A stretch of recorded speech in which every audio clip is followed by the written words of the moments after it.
Today we will be demonstrating the Turbo O2 cap, a single-use US Class 1 medical device designed to help support oxygenation during intubation by delivering supplemental oxygen directly through the endotracheal tube. This demonstration is for educational purposes only and does not replace the official instructions for use. For complete product information, always refer to the electronic IFU at www.sharpmed.com/EIFUS. This is the Turbo O2 cap. It is lightweight, compact, and designed to fit standard endotracheal tubes ranging from 5.5 to 9 millimeters. The device is designed to provide passive oxygen flow through the endotracheal tube during intubation attempts.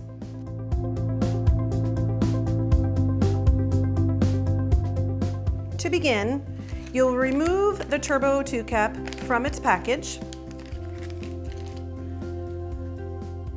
The product is non-sterile and ready to use immediately from the package.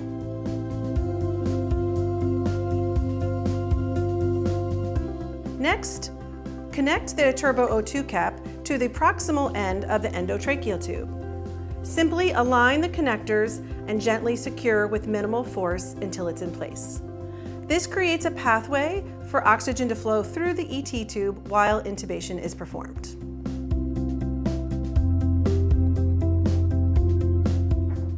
Now connect standard oxygen tubing to the side port of the Turbo O2 cap. Confirm tubing is in place properly, then adjust oxygen flow as clinically appropriate, typically 10 to 15 liters per minute. Once connected, oxygen will passively flow through the ET tube until intubation is complete.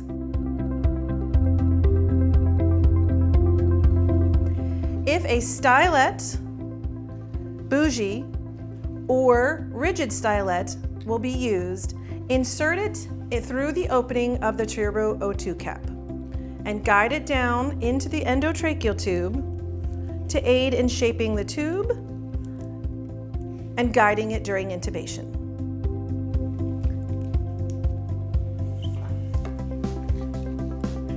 Here's the rigid stylet, same thing. Insert it through the opening at the top until properly in place. Once the endotracheal tube is complete after intubation, the Turbo O2 cap should be removed before connecting a bag valve mask or ventilator. This helps ensure proper ventilation and avoids unnecessary pressure buildup. If the cap is not removed, the integrated dual safety pressure release valves are designed to activate at approximately 20 millimeters of mercury. At that point, the device may emit an audible whistle as an indicator to remove the Turbo O2 cap. When removing the stylet, the bougie, or the rigid stylet, the Turbo O2 cap and the oxygen tubing can be removed at the same time.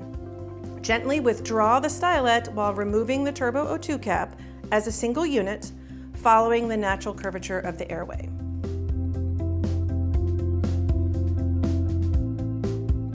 If no stylet or bougie was used, as such, remove the Turbo O2 cap by grasping it and detaching it from the endotracheal tube using a gentle upward twisting motion. This allows smooth removal without stressing the ET tube connection. Once removed, promptly connect the bag valve mask or ventilator to the ET tube. The Turbo O2 cap should always be removed once ventilation is established. As a single-use device, the Turbo O2 cap should be disposed of immediately in accordance with your institution's protocols for medical waste.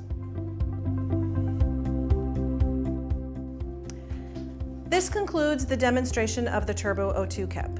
This simple, easy-to-use device is designed to integrate seamlessly into airway management workflows.